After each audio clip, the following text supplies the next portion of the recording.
Hi everyone, thank you for joining. I want to thank everyone for joining our kickoff to our live webinar series. My name is Erin Wickersham.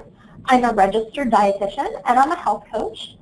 Each month, Wellworks for You will be hosting a short live webinar. We want to provide education and information on the various health topics of the month.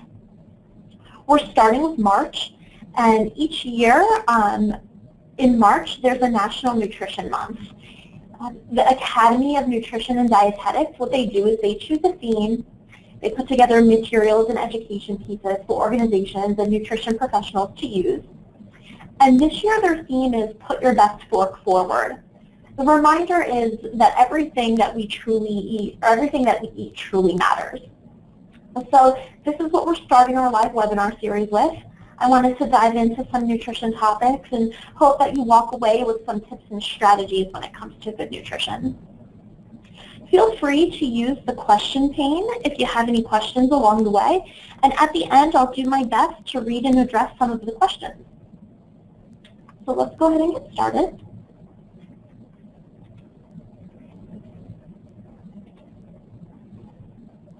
I'll give you a background of some of the things that I'd like to talk about today. We're going to discuss the My Plate method. Then I'd like to go through all the different food groups and talk about some tips, tricks, and strategies for varying your choices in each of the food groups. Next, I'd like to talk about the nutrition facts label, and that's the label that you find on the back of a lot of foods that you're buying in the grocery store, anything that's in a package. It's currently in the process of changing. And I want to go over some of those changes that you'll be seeing in 2017 and 2018.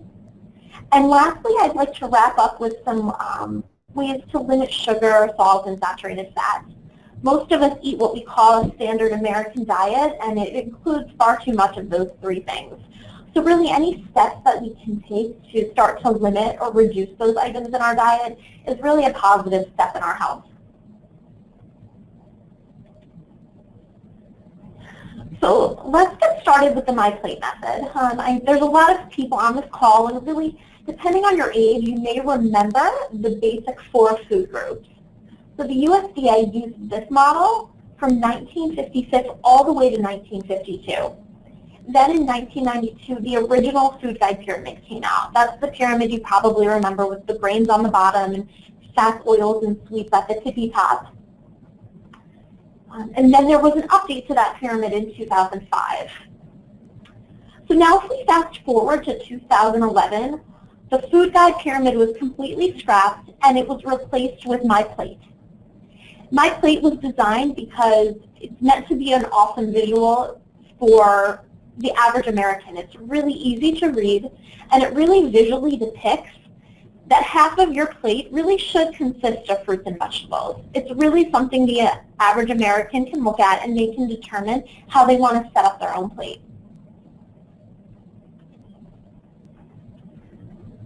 Let's jump right into each of the groups that are on the plate. First, we're going to start with the vegetable group. For the vegetable group, we should really be aiming to eat 2 to 3 cups a day. And if you look at the plate, it makes up a little over a quarter of the plate. Most of us, on average, are really not getting as many fruits and as many vegetables as we need each day.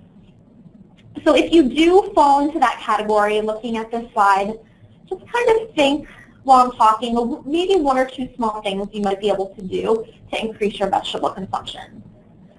I'd like to talk about maybe some tips that you can use to increase your vegetables. The first one is to prepare some vegetables ahead of time. So think like cutting up bell peppers, slicing up cucumbers, easy to snack on during the week, or chopping up broccoli, zucchini, asparagus, cauliflower, things that you can roast or that you can steam quickly for dinner. Most of the prep work is already done. I know cutting it up is half the battle. And then there's also those grab-and-go type vegetables that really require no preparation. So things like baby carrots and cherry tomatoes, even prepackaged broccoli and cauliflower, things that are already washed and prepared for you. Probably my favorite one is to visit the freezer aisle. You can pretty much find every fruit and vegetable, or every vegetable that you need in the freezer aisle. Typically it's just vegetables. You just have to look on the ingredient label. So it's great to keep green beans, peas, carrots, corn in the refrigerator. You can easily throw those into soup. I also like to keep the cut up colored bell peppers. They're really great for taco night or if you're making fajitas. The next tip is to try to save money and eat in season. So I know summer's a big one. There's so many different vegetables in season. A lot of them freeze well. If you're into canning, you can even can some of those and eat them all year. If you get them when the price is the lowest and spread them out throughout the year, that's a really nice way to save money on produce. Next is try to eat a variety of colors. Each color of each of the vegetables has a really different amazing benefit. So if you think about the red in tomatoes or red peppers, the red in beets, they're very rich in the antioxidant lycopene, and they help your body make vitamin A. And then we also have the orange color in carrots or orange peppers, which contain a lot of folate. And then green vegetables. Green vegetables have tons of benefits, but they're really good for your eyes, your bones, your teeth. They contain vitamin A for blood clotting, and they also have lots of vitamin C and vitamin E. So as you can hear, all the different colors kind of contribute something different, so vary your colors during the week as much as you can. Probably something that maybe some of you already use if you have children is to hide them in things. So using them in baked goods, you can shred carrots into whole wheat muffins or zucchini. You can bulk up meatballs with shredded zucchini. You can stuff chicken with, with spinach or asparagus. So try hiding them in some of the things that you're already making. And then lastly, for those of you making smoothies, maybe a fruit smoothie with yogurt in the morning or a protein shake even, those of you that are including smoothies, you can blend in things like spinach, kale, leaf lettuce. Especially spinach has a particularly mild flavor, and so it can really, really beef up the nutrition content of a green smoothie. So those are some tips for working on the vegetable group. Let's go ahead and move on to the next one, which is the fruit group. In general, we should be aiming for 1 to 2 cups of fruit per day. So if you look at the plate, fruit is making up a little less than a quarter of the plate. But if you look at the fruit and vegetable section as a whole, you really should be aiming for half your plate or half your meal to consist of fruits and vegetables. A lot of people you talk to, they might tell you fruits are easier to include and probably including more of those than vegetables. But in general, it can still be an adjustment. And as a whole, we're not eating nearly enough fruit in our diet either. So here are some ways you might be able to focus on the fruit group if that's one that you feel like you want to work on. I think one of the biggest things is to make it convenient for yourself, make it easy, and try to focus on whole fruit that you can eat. That doesn't really require any preparation. So we'll call it, grab and go fruit. Things like bananas, apples, oranges. They hold up great all day, put in a lunchbox or your backpack or a purse or a diaper bag. Then there's other grab-and-go fruits too. They might require a little bit more care, but they're always easy to eat, no preparation, like peaches, plums, and pears. Also, I talk to a lot of people, they prepare grapes ahead of time. So washing grapes, putting them into baggies, and keeping a bunch of baggies prepared in the refrigerator. You can just grab one of those on your way out the door, throw it in your lunchbox, or throw it in your purse for the day. Just like vegetables, you can find frozen fruit in the freezer aisle of your grocery store.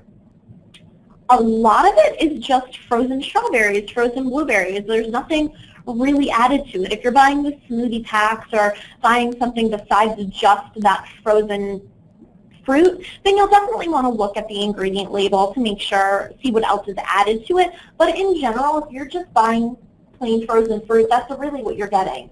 And it's great to throw into maybe those smoothies you're making in the morning. They can take the place of ice cubes. You could include it a small amount in trail mix, dried cranberries, raisins, mangoes, pineapples. They all go great paired with paired with nuts in a trail mix.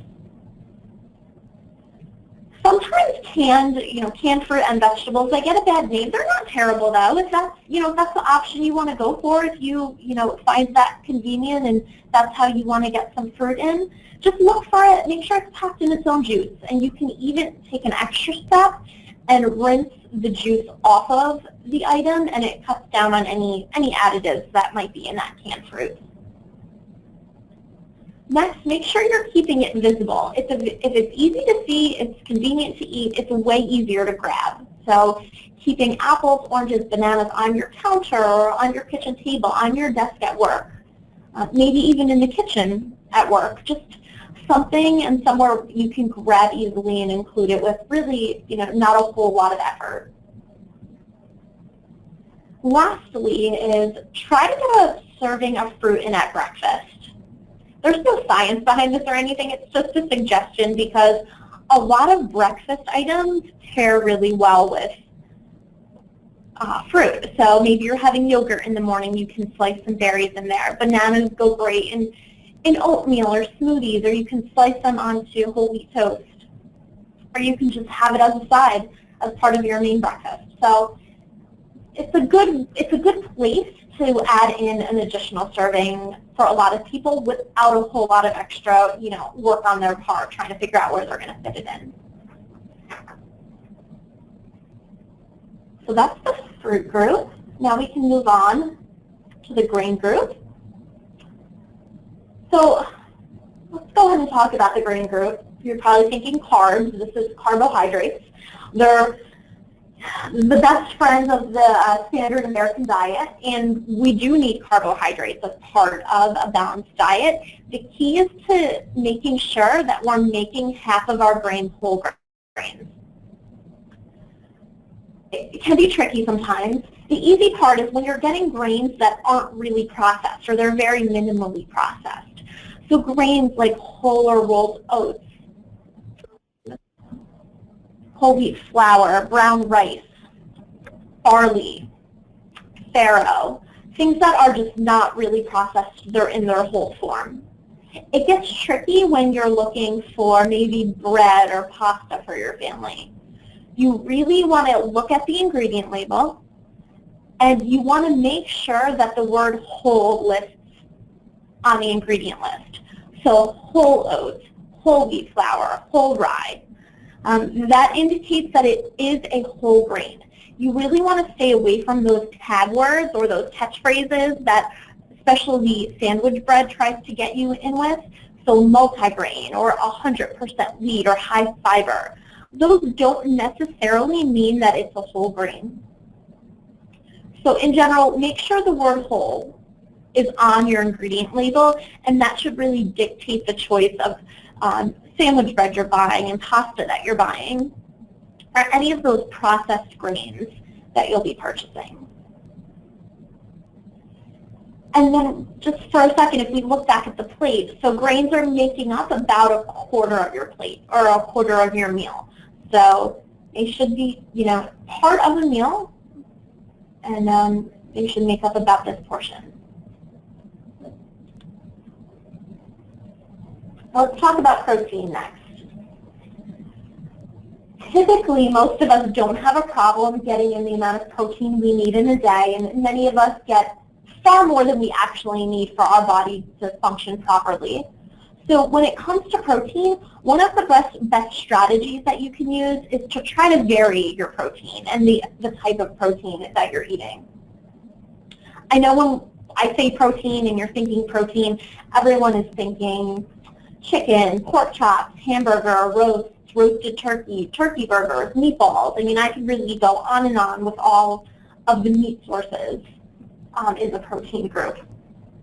And most of us are getting a lot of that in, but there are things that we can do to include different types of protein. So beans, kidney beans, pinto beans, black beans, hummus, which comes from chickpeas. Those all have a very healthy dose of protein in a serving. The added benefit to these items as a protein are that they're providing us with fiber, which meat from animal products does not provide us with fiber. So you're getting some extra benefit by including beans and peas. Something that's kind of taken off over the recent years that you might have heard of is Meatless Mondays. So what that is it's a push to make your day meatless on Monday, or at least a meal meatless on Monday. So having, black bean tacos for dinner, or putting beans in your salad, and just moving away from including meat one day per week. Another thing that you can try to vary what type of protein you're consuming is to try nuts and seeds. Nuts and seeds both contain protein. They also contain healthy fat, which we need in our diet. So that's an added benefit that you'll see when you include things like nuts and seeds. And that includes nut butter. So peanut butter, almond butter, cashew butter, all of those have a serving of protein in a serving size, and you're going to get some really great healthy fats in every time you consume a nut or a nut butter or some seeds. Next is try to include seafood if you can. If you're not allergic or you just don't really dislike it, including seafood twice per week is great. Salmon is an awesome way to get in some natural sources of omega-3 acids, fatty acids. And then lastly, eggs. Eggs are an awesome source of protein, except I know sometimes we don't know what to think about eggs just because research spanning over the past couple decades involving eggs, it's kind of really thrown us off for a loop. One minute, they're terrible. The next minute, they're eat all the eggs you want, and I know it goes back and forth every year. So in general, it's okay to eat eggs every day, and it's okay to include that as a protein source. Of course, if it's not something you should be including in your diet because your doctor has advised you, not to include eggs every day, then obviously that's the instructions that you want to follow. But in general, eggs are a healthy part of the diet. And then lastly, let's address the dairy group. So if you look at the picture, dairy is a complement to your meal. It's kind of a small portion you should be including several times a day in your meals. And the theme around the dairy group is to aim for lower fat choices. So I bet most of us are getting our dairy in the form of milk, cheese, and yogurt, and those are all great choices for dairy products. They're great in small doses throughout the day. Really with dairy products, we want to be watching out for added sugar, especially in yogurts, in milk, things like pudding. Sugar is very easily added to the dairy group. So keep your eye out for that. Make sure that you're choosing the best choice for you for yogurts and milk especially. If you have trouble with dairy products, I know a lot of people have a lactose problem. You can definitely try fortified non-dairy milk. So fortified almond milk, coconut, soy milk, they're all going to have the dairy that you need in there as well. So that's kind of an overview of the food groups and what the My Plate method looks like. I'm sure a lot of you have seen that method or that visual and know what what the food groups are. But I hope you did learn some maybe tricks, tips, strategies for including more of each of the food groups in your diet, especially fruits and vegetables. The next thing I want to talk about is the nutrition facts label because it's changing. You might actually see this new label in the store now. It has started to come out. By 2018, all foods need to be labeled with this new label. So take a minute to just look at it. And I really want to talk about some of the highlights. Up top, you'll see that servings per container now comes first. So as nobody is mistaken that a package of something is not one serving when it's really 8 servings. And also the serving size has been updated. It's bolder and it's in easier to read format. So something like 2/3 of a cup is much easier to measure out and interpret than 3 ounces. If you don't have a scale, what does 3 ounces look like? 2/3 of a cup is much easier to work with. The calories are in larger print, bolder print. My personal favorite, if you look down the label, there's a new added sugar section. And this is a big one because a lot of foods that we eat already naturally contain sugar. So fruit, dairy products, the milk you're drinking, the yogurt you're eating. Cereal is a grain, and grains can naturally contain sugar. So a lot of things we eat already contain sugar. But I think it's going to be great to be able to pick up a yogurt container, turn it around, and be able to identify, what's naturally occurring, and then how much actual extra sugar that's just not naturally occurring in this lactose is in my yogurt. And that's really, it's really a game changer, I think, for a lot of people. It's going to empower a lot of people to really look at those labels, and it's really right there in front of you. This is added sugar. 10 grams of not naturally occurring sugar have been added to this product. And I think it's really going to help us all make better decisions when it comes to choosing packaged foods. There's also just been some minor changes at the bottom in the required nutrients.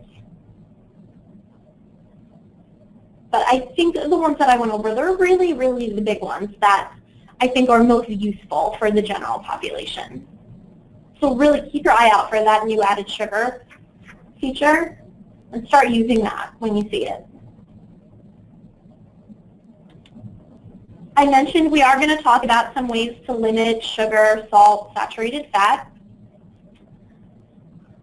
So sugar is no stranger to everyone, I don't think. And as a nation, we do really need to cut down on the amount of added and processed sugars that we're consuming. It occurs naturally in a lot of the things that we're eating, fruit, dairy products, grains. And we would really do a tremendous service to our health if we cut down on the added sugar and if we cut down on the processed sugar. Notice I don't say eliminate, because that's really, eliminating something completely is not realistic for a lot of us. You're probably going to have a piece of cake at your birthday party or just a treat every once in a while, and that's why I don't say eliminate. So just looking for ways to cut down on some of the extra sugar that we're already eating. So thinking about having fruit for dessert. So looking at your, standard diet during the week, during the month, and how often you're eating ice cream or candy, cake, cupcakes, or different kinds of desserts, and what situations you could replace those with fruit instead. A big one is to cut down on soda, cut down on juice. Drink mostly water and milk, and some milk as well if you'd like to. And then what we just talked about, as the new nutrition facts label starts to come out, look at that added sugar component. If you're picking out a yogurt, you're picking out cereal for your family, or trying to decide on a sandwich bread, look for the added sugar on the back to kind of help you guide in making a decision.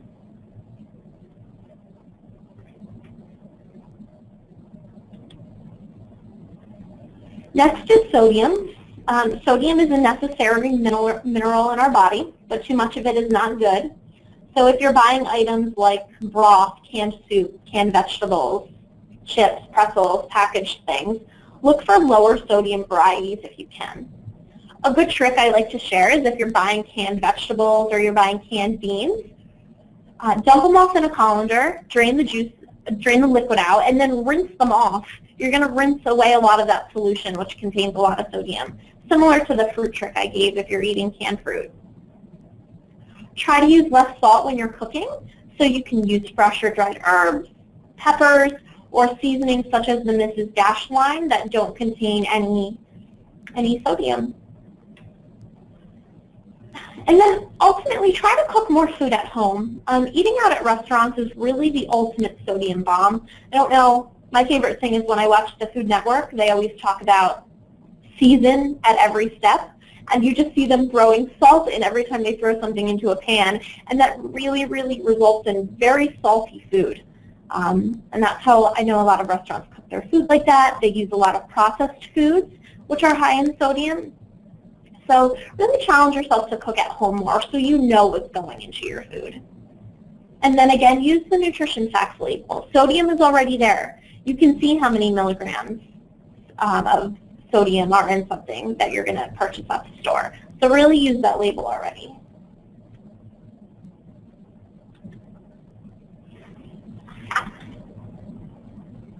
Lastly, let's talk about fat.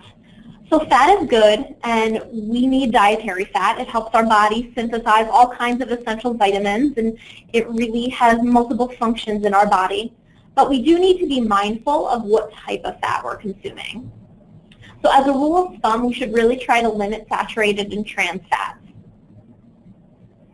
Saturated fat is going to be found naturally occurring in dairy products, in animal products, chicken, beef, turkey. The key is to try to include lower fat dairy and leaner sources of protein. So don't eat the skin off your chicken or trim the fat off your chicken. Choose leaner cuts of roasts of beef. That's going to help you cut down on that saturated fat. And then on the flip side, you should be including fat found in plant-based oils. So think olive oil or nuts, seeds, avocados, olives. They all contain really healthy fats that our heart needs. I mentioned trans fats as well. Trans fats are another story, and I do feel comfortable saying that for the most part, we really want to come as close as we can to eliminating trans fats from our diet. There are some naturally occurring trans fats, but the large majority of them are artificial or man-made fatty acids. They're mostly found in packaged foods, so packaged cakes, cookies, pie crusts, crackers, biscuits, rolls, stick margarine. They all contain trans fatty acids. And they really have a negative impact on our heart health. They contribute to raising our bad cholesterol. They lower our good cholesterol. And you could see an increased risk of heart disease and stroke. It puts you at a higher risk for developing type 2 diabetes. So in general, really, look for things. If you're eating packaged things, make sure that you're looking for trans fat free. Really pay attention to how much trans fat that you're including in a day. Really try your best to cut down on that.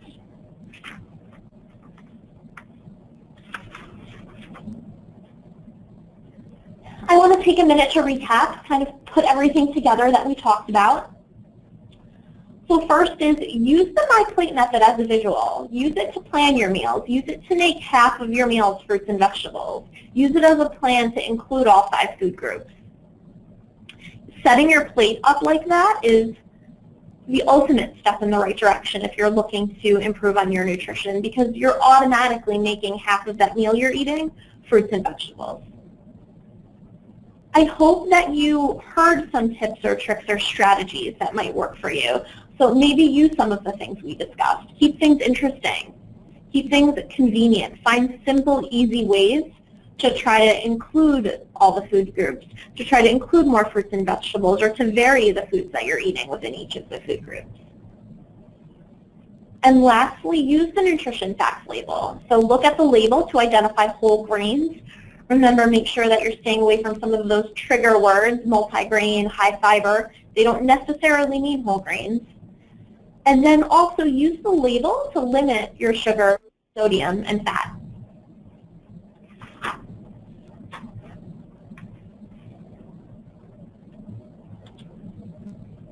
If you feel ready, you can also set some nutrition goals. Whenever I talk about goal setting, I always remind people you want to make your goals SMART. So that stands for specific, measurable, achievable, realistic, and timely. If you set them up like this, you're more likely to achieve them because there's a plan. You're actually writing down specifically what you want to do. So really the best way to go about this is you start small. Think of 1 or 2 things that seem realistic, that seem doable right now, things that you feel ready to change. So maybe something like, I want to include more vegetables each day, or I want to limit the amount of sugar I'm eating. Once you determine what you want to work on, look at your day, look at your week, look at your lifestyle, and really think about how you could weave these changes that you want to make into your life. How can you start to make these a normal part of your life? And start small. So maybe you just say, you know, over the next 2 weeks, I'm going to eat a double portion of vegetables at dinner a couple times a week. Or I eat a lot of dessert, and I think twice a week I can eat fruit instead of, you know, cookies or ice cream or whatever you're eating at night. So really make it realistic. Put a small time frame on it so you have time to assess whether it's working or not. And then as you become successful at those, you can, you know, work on increasing them or weave some other changes into your diet when it comes to making healthier choices. So this is all the information that I have to share with you today. I really hope that you learned something valuable along the way. Everybody goes, there's one more thing. So you can join us for our next live webinar, which will be next month on Wednesday, April 19th at 1 p.m. April is Alcohol Awareness Month. So we're going to be discussing alcohol awareness and some mental health education as well. Thank you, everybody, and have a great day.